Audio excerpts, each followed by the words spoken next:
আজকের ক্লাসে আমরা পঞ্চম শ্রেণীর প্রাথমিক গণিত বইয়ের সপ্তম অধ্যায় দশমিক ভগ্নাংশ। এই দশমিক ভগ্নাংশের পৃষ্ঠা 87 নম্বর পৃষ্ঠা থেকে আমরা 3, 4 এবং 5 এই তিনটি অঙ্ক আজকে করব। 3 নম্বর অঙ্কতে বলা হয়েছে নিচের হিসাবগুলোর কোনটির গুণফল গুণ্য অপেক্ষা ছোট হবে। এখানে তিনটি হিসাব দেওয়া আছে ক, খ, গ।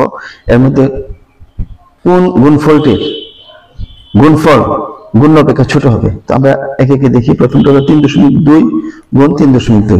আমরা লিখলাম এখানে 3.2 গুণ 3.2। তো এর যদি আমরা গুণফল বের করি 3.2, এটা হলো আমার গুণ্য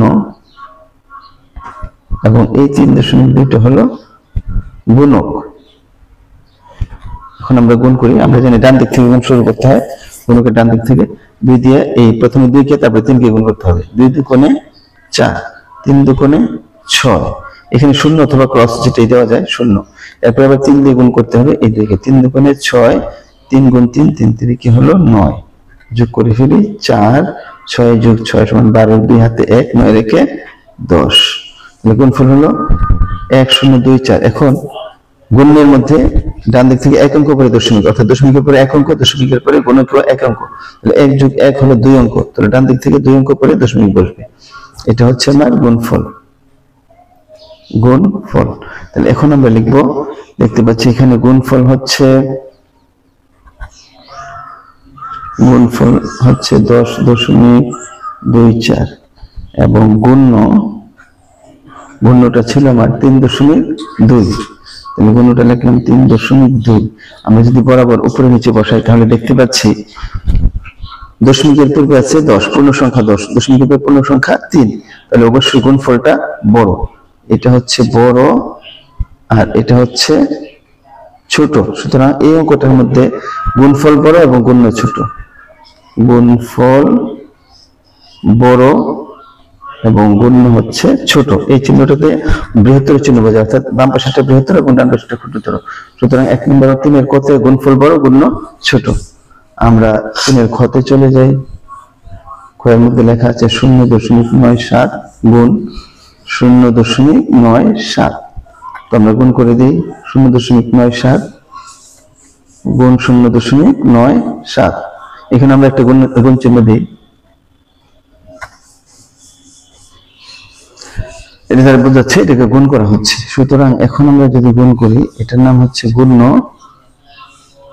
এবং পরেরটা হচ্ছে গুণক। যাকে গুণ করা হয় সে হচ্ছে গুণ্য, আর যে সংখ্যাটি দ্বারা গুণ করা হয় তাকে বলা হয় গুণক। তো প্রথম 7 দিয়ে গুণ করতে হবে। 7 7 49, 9 হাতে আছে 4, 7 9 63 আর 4 64, 65, 66, 67। তারপর এখানে একটা শূন্য হবে ডান পাশে। 7 9 63, 3 হাতে আছে 6, 9 9 81 আর 6 হলো 87। তারপরে আমরা 0 দিয়ে গুণ করব। 0 দিয়ে গুণ করলে 1 2 3টা 0 হবে। এখন যোগ করে দিই। 9 যোগ 0 9, 7 যোগ 3 10 0 হাতে আছে 1, 6 রেখে 7, 7 7 14 4 হাতে আছে 1, 8 রেখে হলো 9 আর এখানে 0 0। তো দশমিক বিন্দুর পর 2 অঙ্ক, দশমিক বিন্দুর পর 2 অঙ্ক, দশমিক বিন্দুর পর 2 অঙ্ক, 2 যোগ 2 4 অঙ্ক। তাহলে আমরা ডান দিক থেকে 1 2 3 4 অঙ্ক করে দশমিকটা বসাবো। তাহলে এই হচ্ছে আমার গুণফল, এটা হচ্ছে আমার গুণফল। তাহলে এখন আমরা দেখি গুণফল কত। এখানে গুণফল সমান সমান হচ্ছে 0.9409 আর গুণ্য সমান সমান হলো 0.97। আমরা দেখতে পাচ্ছি দশমিকের পূর্বে পূর্ণ সংখ্যার জায়গায় 0 0 সমান সমান, দশমিকের পরে দশমাংশের ঘরে 9 9 সমান, শতাংশের ঘরে এখানে আছে 4, শতাংশের ঘরে এখানে আছে 7। সুতরাং অবশ্যই 7 4 থেকে বড়।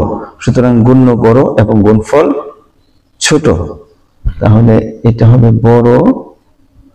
9 4 9 7 থেকে ছোট, 9 7 হলো বড় আর 9 4 হলো ছোট। তাহলে আমরা লিখতে পারি এই অঙ্কটির মধ্যে গুণফল হচ্ছে ছোট আর গুণ্য হচ্ছে বড়। তাহলে এখানে প্রশ্ন করা হয়েছিল যে কোন হিসাবটির গুণফল গুণ্য অপেক্ষা ছোট। এই হিসাবটির গুণফল গুণ্য অপেক্ষা ছোট। এরপরে আছে গ নাম্বার বা 3 নম্বর প্রশ্ন। 3 নাম্বার বা গ নাম্বারটা আমরা এখানে করতে পারি, আমরা নিচেই করি গ নাম্বারটা।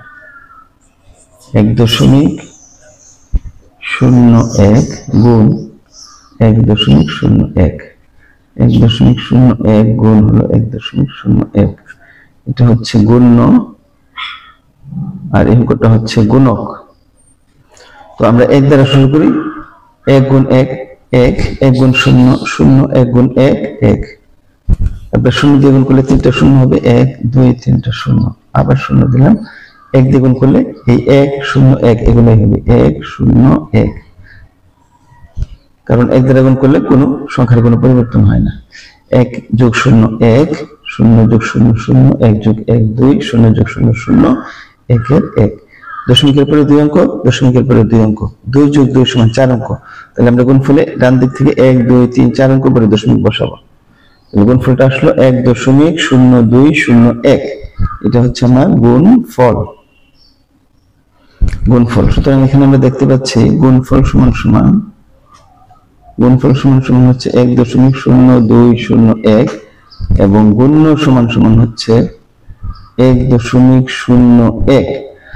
তো দশমিক এই দুইটাকে যদি আমরা তুলনা করি, দশমিকের বামে 1 1 সমান, তারপর দশমিকের পরে দশমাংশের পরে 0 0 এটাও সমান, শতাংশের পরে গুণফল হলো 2 আর গুণ্য হলো 1। সুতরাং গুণফল এই 2 বড়, এই জন্য এই গুণফলটা হচ্ছে বড় আর গুণ্যটা হচ্ছে ছোট। তাহলে আমরা বলতে পারি এই অঙ্কের মধ্যে গুণফল বড় এবং গুণ্য হচ্ছে ছোট। তাহলে শুধুমাত্র আমরা পাইলাম এটাতে 3 নম্বর অঙ্ক পাইলাম গুণফল বড় গুণ্য ছোট, 2 নম্বর অঙ্কে পাইলাম গুণফল ছোট গুণ্য বড়, 1 নম্বর অঙ্কে গুণফল বড় গুণ্য ছোট। সুতরাং আমাকে বলা হয়েছিল কোন অঙ্কটির মধ্যে গুণফল গুণ্য অপেক্ষা ছোট, একমাত্র খ অঙ্কটির মধ্যে গুণফল গুণ্য অপেক্ষা ছোট। 3 নম্বর প্রশ্ন শেষ। 4 নম্বর প্রশ্নে বলা হয়েছে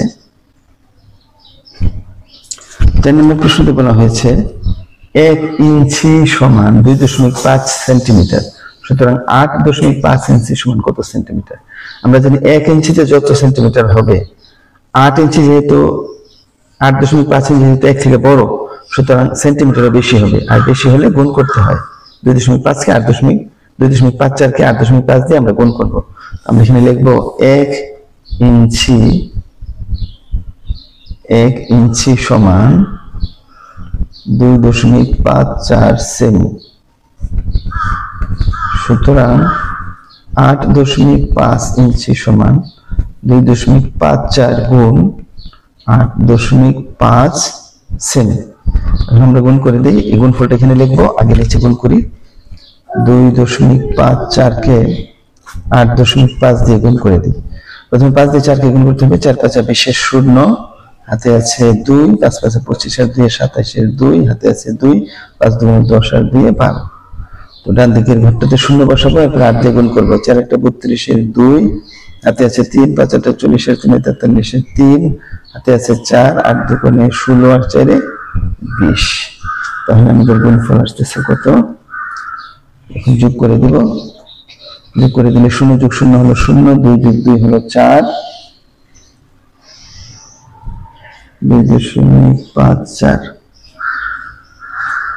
8.5। তাহলে আমরা দেখি 4 5 20 0 হাতে আছে 2, 5 5 27, 4 5 20 0 হাতে আছে 2, 5 5 25 আর 2 27 এর 7, 27 এর 7, হাতে আছে 2, 5 10 আর 2 হয় 12। এখানে 1 2 7 0 হবে। আর নিচেটা ঠিক আছে, 4 1 32 এর 2, হাতে আছে 3, 5 8 40 3 43 এর 3, হাতে আছে 4, 8 2 16 আর 4 20। এখন আমরা যোগ করি, 0 যোগ 0 হলো 0, 7 যোগ 2 হলো 9, 3 যোগ 2 5, 1 আর 0 যোগ করলে 1 আর 2 এর 2। তো দশমিকের পরে 2 অঙ্ক, দশমিকের পরে 1 অঙ্ক, সুতরাং মোট 1 2 3 অঙ্ক পরে দশমিক হবে 21.590। আমরা 21.59 পর্যন্ত বসাতে পারি। এটা হলো 2 আর এটা হলো 7, 1 2 7 0 অর্থাৎ 1270 এটা। এখন আমরা এখানে বসাই দিই 21.59 সেমি হলো 8.5 ইঞ্চির দৈর্ঘ্য। 21.59 সেমি, এটা কার দৈর্ঘ্য? 8.5 ইঞ্চির দৈর্ঘ্য। 5 নম্বর অঙ্ক